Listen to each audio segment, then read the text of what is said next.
Hi, welcome to Mike's Garage. On this episode, we're going to be making a fuel pump module for a 65 Coronet 500.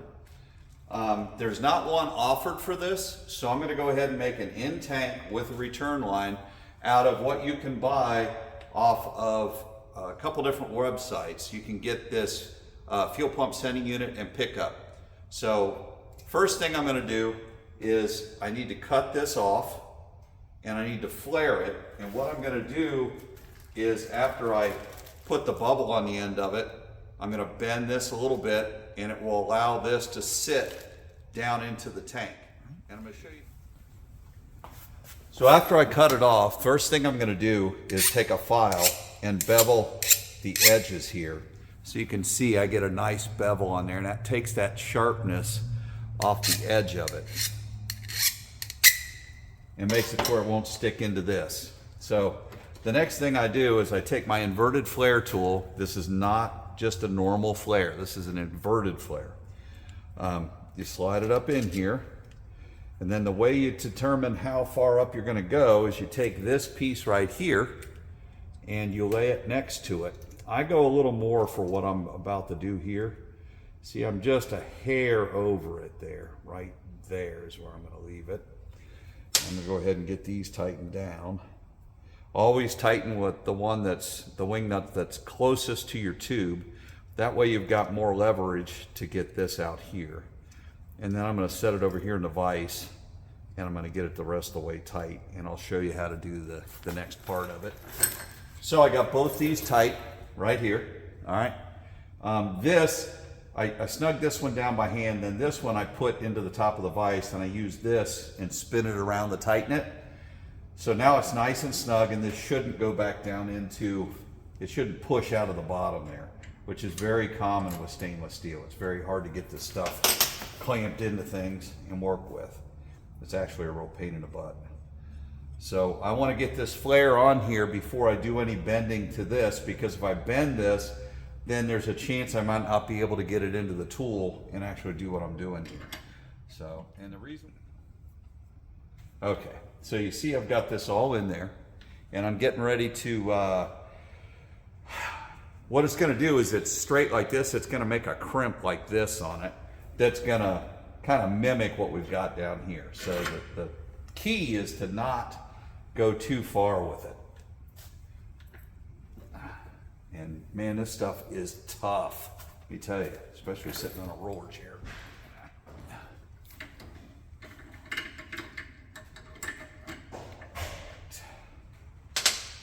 Perfect. And there you go. Looks pretty good, I'd say. And to show you, kind of demonstrate, I got some 3/8 EFI hose here, and you can see that it goes right over it. A little bit of WD and it'll be in there perfect. And then we'll run it down to about here, put the clamp on it, the high pressure fuel clamp. What we're gonna do is this piece right here has to come off, all right? So what I do is I just drill out the back end here. This pops loose, that plastic piece comes apart, and this whole thing comes out. Now you're asking me, why am I doing that? Well, we're gonna have a fuel pump in here that has 2 power wires that have to come out somewhere. And we still need to run this wire out to hook it up to the sending unit, so you've got a fuel pressure gauge. So what I'm gonna do is drill this out, drill a hole in it, and then run this wire and solder another wire to this one, so I'll have 3 wires coming out, and I'll be able to use epoxy and epoxy this in, and that'll seal it so that no gasoline will leak out. Then the other thing I'm gonna do is run a return line. I got a pickup place in here by looking back here and in the front here and figure out where I'm gonna drill the hole to run the return line, because I have to have a return line for this as well. And it has to stay out of this area here, because that's where the lock ring goes and the gasket on the back side. So that's the next thing I gotta do. First, I'm gonna go ahead and drill this out real quick like, and when I come back, you'll see that.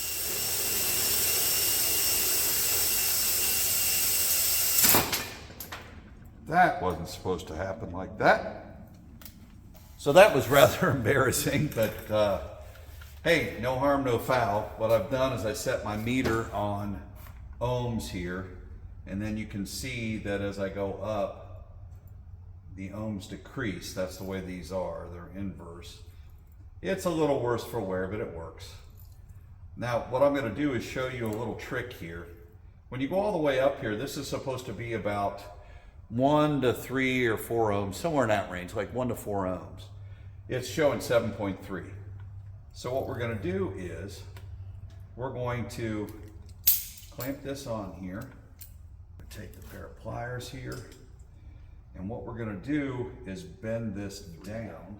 Now I'll go ahead and show you what the output is. I'm going to my positive here. Sorry I got shakes. Haven't eaten in a while, and I had a ton of caffeine today. So, all right, now we go from 75 up to 5, and if you play around with it, it can go up to 4. So I'm figuring if we get enough fuel in there, it'll go up to about 4 ohms. That's up against the stop there. That should get it pretty close to full on the gauge. These reproductions aren't the greatest. You could get in there and solder and do a few things to manipulate that, but in all honesty, that's just a ton of work for what we're doing. We'll see how his gauge works once I get it all together. Looking at the geometry of this, this needs to be bent upwards a little bit. So what I gotta do is I put this in here. I tried bending it from the other way, and this lever hits this, so it wouldn't let me do it. So what I need to do is get this square in here, and then I'm gonna bend it to where it comes up just a little bit. Man, this stuff is super hard to bend. As you can see, I don't need much, just a little bit. And I think that's gonna be plenty. Yeah, that'll be plenty. I bought 2 of these. These things are about $100 a piece. They're rigids. I got them off of Amazon. And they're worth their weight in gold. This one's the 5/16, that one's the 3/8. I use the 3/8 to do this bending here on mine and on this one. I can take it out of here. After I do each little operation on this, I check to make sure that I haven't damaged the resistor in there.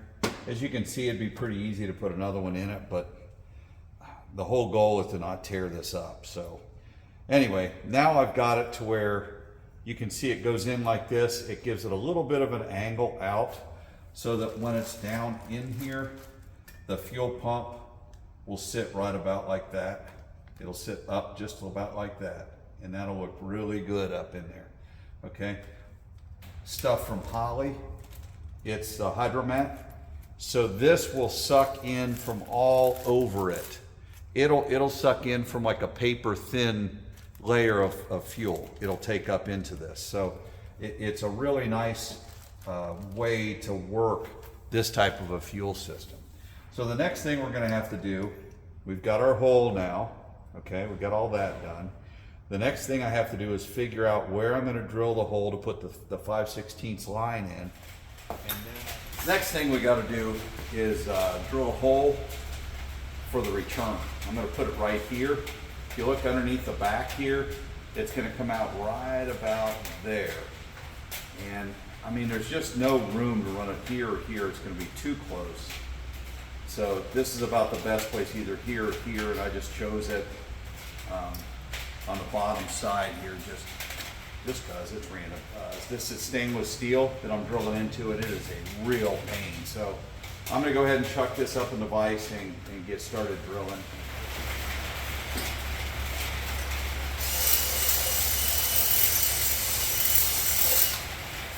There we go. That's drilled out. And now I took a file, you can see right there, I took a file and just went like this from where this had been cut. And it's kind of hard to do when it's way up away from your body like that. And we're gonna fit it down in here and see how well it fits into the hole that I just drilled. So, all right, it fits kind of snug. That's what I want. You want the solder to just fill in the gaps. You don't want the solder to actually be the only thing that's holding this in. Fill in a few gaps. So if you look real close there, you can see where the coating is getting scraped off. So what I'm going to do is I'll clean this entire thing off. We'll bend it all up, get it all right first, and I'll clean the whole thing up with sandpaper and get all that coating off of there. And then once the coating's off, we can put it in, heat it up, silver solder it, and be almost done. Let's finish place. Right? We can't get this too big around and too much stuff, because remember, it's still got to go through that little hole in the gas tank. So hopefully we'll get this done here pretty soon. It's a pretty long task, but when no one makes one for it, you got to do what you got to do. Okay, so I was taking the sandpaper and I was sanding it, you know, like this, and it was taking forever. So I went over to the toolbox and I got out my handy dandy angle die grinder, the whiz wheel here, and I rolled it along the bench while I was doing this, and it came right off and it's perfect. So let's see how it fits into this hole now. Let's see how that goes. Ah, yeah, there you go. It's not what I would call a press fit by any stretch of the imagination, but it is also not a, you know, waving a hot dog down a hallway either. So it's pretty snug in there, and that's the way I want it. So the next thing I got to do is I'm going to go ahead and put it through, mark where it's going to stick out, and then start making my bends to get everything to line up. And I'll show you that afterward. I'm going to flare the end of this the same way, and that way I can put, you know, the EFI hose on it, put the EFI hose clamp. I'll have both the hoses and both the clamps so they can attach to the factory fuel lines. What we're going to do on this car is we're going to run a 3/8 factory line up, because they make a reproduction one for it, and then we're going to put a 5/16 one and overlap it and tie them together all the way up. So that should work out really well, I would think, and then it'll look very factory up towards the top too. Oh, it sounds like I just burst an airline. So I've been working with my bender here, and I got this all set up to where that's the way it's going to be in there. God, how can I show you this? These two are going to be soldered together like this. Okay, this is going to be cut off right here where I've marked it, and then I'm going to squish that. And so when it's sitting in there, it'll be like this and be cut off probably right about here, maybe a little longer. I'm going to see what I can fit down in there. I may have to cut it short, who knows. But I'd rather start long and then start cutting back to get it to fit inside the tank. That way it stays away from this, and it blows fuel around like this, and it shouldn't aerate it. I didn't want to just bring it right in here and dump it and spray fuel all over the place. That's a good way to just have tons of fuel vapor. So anyway, that part of it is done.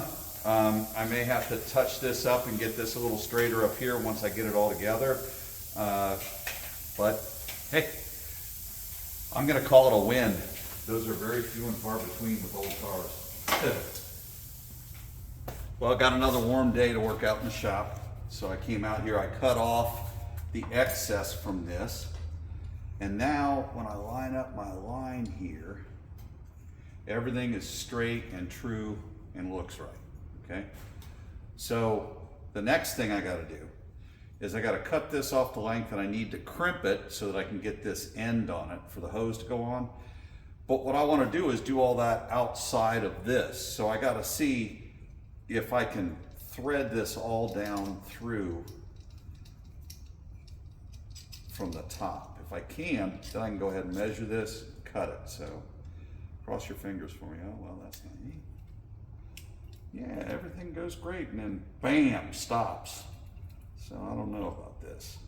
It's right there. That's the sweet spot right there. So yes, I can do that. It's a pain in the butt, but I'm going to go ahead and mark this. I'm going to cut it off. I'm going to crimp it. There, got it. Okay. Now take this, knock off that edge. Oh, it's not pushing. No, it's doing it. All right. Now's the time when you'd go, oh man, I did the wrong side. This is going in a 65 Coronet 500 convertible that's getting a 6.4 late model Hemi in it. So, kind of cool. I'm pretty excited. I'm building him the Hemi. Yeah, it looks pretty good. I'm wondering, yes, that's how it goes. Okay, it goes right like that. Now it's straight and parallel. That looks really good. So the next thing I got to do is get these hose clamps, and I'm going to clamp these two pieces together. Well, I got got it all clamped together. Bring this up. The reason I use these hose clamps like this is because I don't want any gap in here, so that when I solder this thing, it's gonna stick together and not move. All right. First, I took some 40 or 36 grit sandpaper and I scuffed up the stainless and the steel so that wherever it's going to contact and the solder is going to go, it's rough. Okay. Then I just used a 1/4-inch socket and a ratchet, and I undid these to where they opened up, wrapped them around, started them again, and then got it snug, and everything seems to fit nicely here. It all looks pretty good. I think it's exactly where it needs to be. So it'll go in there and we'll shoot out sideways like this and should look really good. Just hoping everything will fit in. So we'll find out. I may have to cut this shorter, we'll see. So I went over to the welding store and I bought, this is called a 0. This is a 6 and this is a 0. You have to turn your pressure down on your regulators, because if you don't, when you try to get the flame adjusted, it just blows it out because you can't dial the pressure down far enough using the knob. So the next thing I'm going to do is I'm going to clean everything up and turn on the torches, get my silver solder ready, put my flux on both sides, and then I'll start heating it up. The other thing I'm going to do is take this towel, wet it, and I'm going to lay it right on top of my sending unit here so it doesn't melt it. It worked on mine, so I'm hoping it'll work on this one too. So go ahead and do that. Okay, so we're ready to braze. I got everything all together. I only used one clamp because after having to reposition this to get it to actually fit into the tank, I test fitted it and it wouldn't have worked. So I had to cut down my outlet here, and I rotated this just a little bit, put this on a slight angle. I'm going to see if I can bend it a little before I solder it. But anyway, this is what I'm using right there. I don't usually like to tout products. I'm just showing you what it is. It's Stay-Sil 15 Foss Copper Silver Brazing Alloy. Okay.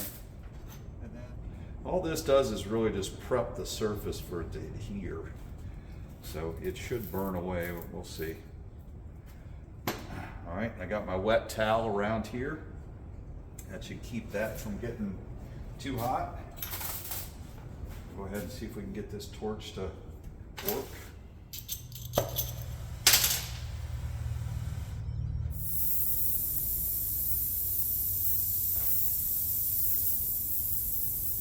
we go. See what this will do. Okay, so go right in here and target. This oil away. Easy to put way too much on this. But the beauty of this tiny little tip is I can just pinpoint the heat. And that's what I'm trying to do. So we're going to start up here at the top and pinpoint the heat. And I'll start right here, I guess. Pinpoint the heat and start putting the solder in. You just kind of heat it up and flow it in. It's really kind of like soldering wires in a way. There we go. All right. I'm going to go ahead and get some flux up top here. And I'm going to solder this top part. Really don't like that. Get just the flux where you want the silver solder to go. If you get it elsewhere, it'll stick there too. So I'm just getting it right around there. Let's get everything blue, red hot here. Let it all just kind of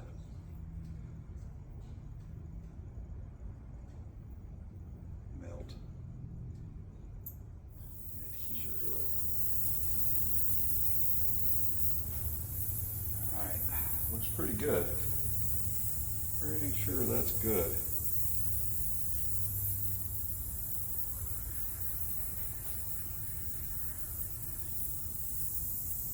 Okay. All right. I'm gonna let everything cool off here. Then I'm gonna check to make sure that I didn't melt this electronics. That's the only bad thing about doing this.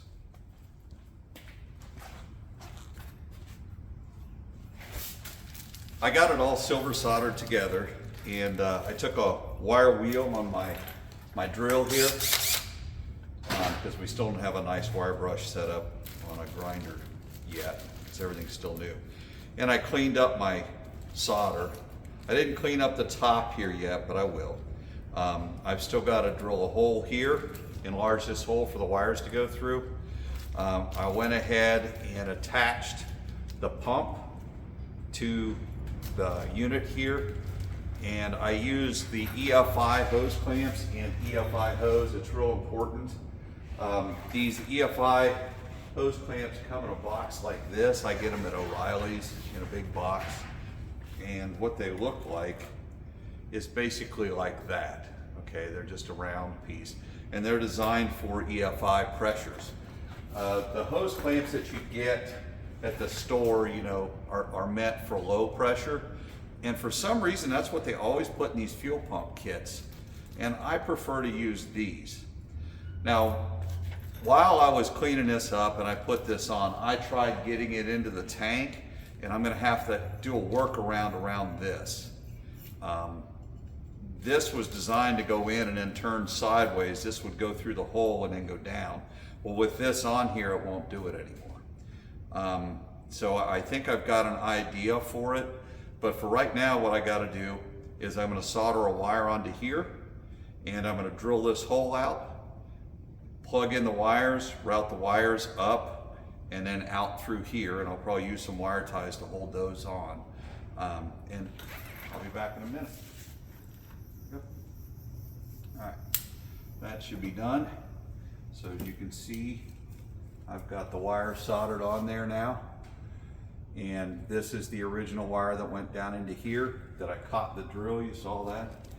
So now I'm gonna let that cool for a second, and I'm gonna put my piece of pre-cut heat shrink tubing down on it.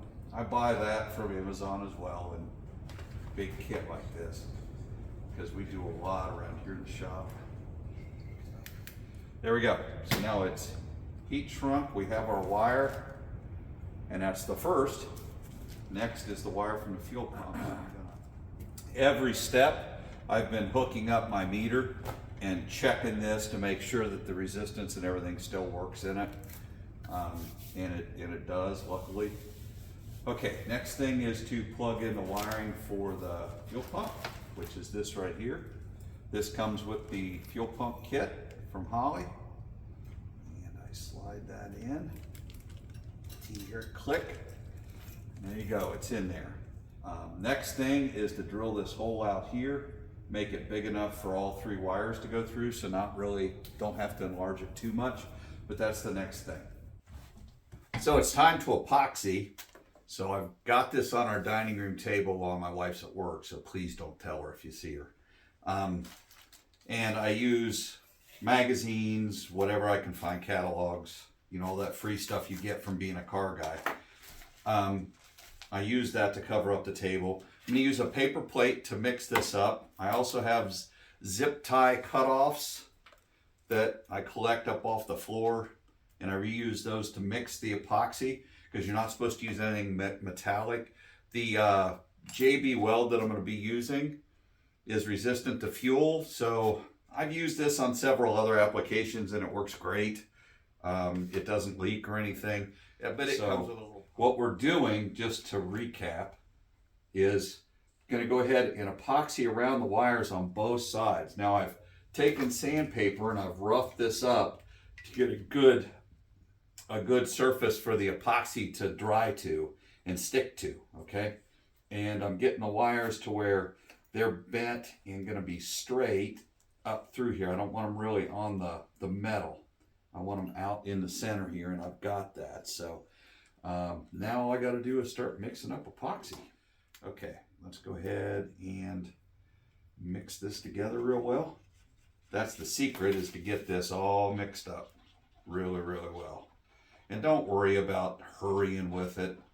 You know, unless it's 100 degrees, this stuff isn't going to harden right away. So, all right, let's see what we got here. It's looking pretty good. See, the zip tie works out really, really well. Zip tie! If you know who says it like that, you know, comment. Might just do it like this. Bring this to the edge. Last thing I want to do is get this on the table and have to explain that one. Okay, let's get the little, there we go. All right, yeah, that's working out a lot better now. There we go. Now this stuff, if you've ever used it, this stuff dries like cement. So it's not gonna, it's kind of nasty and slimy when you first put it out.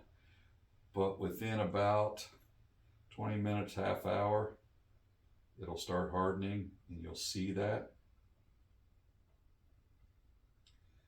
There we go. I'm working it in around the wires here because I don't want any gas to get up in between them. So that's why I use JB Weld, because it is so liquidy. It can flow in and around that and really keeps it from leaking. Okay. So, got it. Now, if you get anything over, like I got some right here on this ledge, you want to get that off like right now. Okay, and I'm getting good penetration through there. Man, I sound like a football commentator. Good penetration into the backfield. There's a little bit of a sexual reference to that. All right. Okay. Well, hey, that's fantastically sloppy, but hey, it works. And now we're just gonna let this thing sit and harden after I wipe that off. I've got another one. This one's for my car. This is the one that I first started doing this with, and it works okay. All right, so we'll check back here in a little while after this is all hardened. And we'll go from there, okay? I got all the epoxy done. It's all dried. You can see there it is there. And I put some up underneath the bottom. This should be a leak-free seal. The only way we can tell is actually put it together and test it. So that's the next thing. I'm gonna go ahead and put it together now. There's a problem you're going to see here in a second that I found out the hard way here. When I was putting this all together, I was really concerned about this fitting into this tiny little hole here. So, you know, that sounds familiar, right? But man, I'm not real sure. I'm going to go ahead and give it a whirl here and see what we can do. This is going to have to go like, okay, wire. I made that really long, and I'm starting to rethink that now. There we go, get that in, get this in. See, that goes great. And then it's awesome until you get right to here, and then you can't tip this sideways enough because of the pump and everything to get that in there. So what I'm thinking about doing is undoing this here, putting a wire tie around it, because that was the problem, is after I got it in there, how do I get this back into that? That's what I'm worried about. So I'm going to go ahead and get a wire tie, wrap a wire tie around it, and use the long piece of the wire tie to snap this back down in here where it belongs. Okay, so it's all right. So that should be parallel to this. It shouldn't get in the way of anything, but let's just check. No, it's not going to. All right. So let's go ahead and pop that out. Okay, yeah, right there. There we go. And get this down in here, and then see if I can pop it. Oh, see if I can pop this back in here now. If I can't, well, then I'm going to have to drop back and pump. I'm not really sure yet what to do, but let's see what we can do here. And did that just go in? That just went in. I mean, it went in exactly how I intended it to. You know what else I just did? I just realized is it's really important that you put the gasket on before you install all this stuff. So we're going to do that right now. And the way I'm going to do it is the way you're not supposed to do it, but I'm going to do it this way because, well, I don't know, I'm special. So let's get through the wiring here. Yeah, and over and in. There we go. Look at that. Oh my God, yes. Okay, let's get this around where it needs to go. Yeah, that barely slides in as well, and here we go. All right, so I had to cut just a little bit off of this. What was happening is this was too far forward and it was hitting the part where the tank curves upwards. So this tank does this, and we want this part right here to be down in that. So what I did is I cut this much off. Doesn't look like a lot. Hopefully it's enough to get this in there. My zip tie fix here worked, and I was able to get this on there, so that's gonna work out fine. So let's do this again, okay? This time this is going down in here just like this.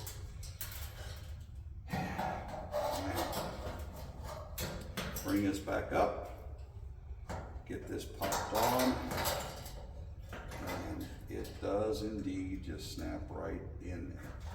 So when you take this off, okay, say you gotta replace the pump, heaven forbid, or you've gotta replace the filter, another heaven forbid, because they're $100 and some, but you'll be able to just grab on this and pull it right out. So here we go.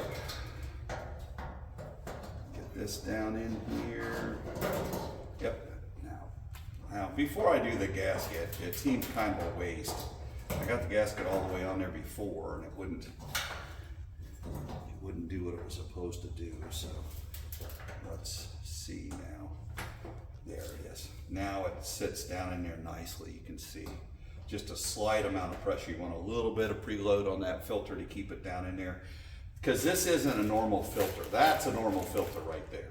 What this is a Hydromat from Holley, okay?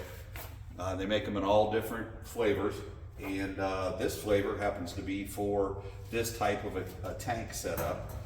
They call it their retrofit fuel cell or whatever replacement filter, and I got it and made it work. And like I said, I will reiterate, when I make mistakes, I don't like to do it twice, so I don't want to see any of you guys make this mistake. When you do this on a 60, 65 and earlier, cut it off right here. Or you can just pull this off and do it here. It doesn't really matter. You can run it sideways. And then you'll be able to put this down in and get that float in there without a problem. This just made it just seemed like a more streamlined way to do it, so that's the way I did it. But anyway. The first one you do is always a little bit of a pain. All right, so the next thing I'm gonna do is put some anti-seize on this, on the ring, and then I use my handy dandy tool to tighten the ring on. You can see right here if I can get it out. The ring, okay? And this is the tool that I bought. This is like, I don't know, 15 bucks maybe or less. And if you've never used one, you really need to buy one. And you'll see here in a minute. I think I'm gonna have to use some persuasion here to get this thing to go down. You know, like promising a new car or something. Hammer time.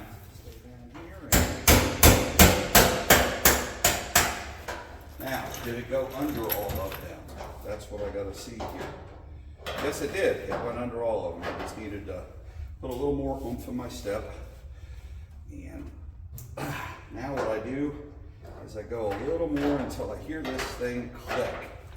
And that's where a lot of guys that are on the internet that are complaining about these things leaking, they don't go this extra step.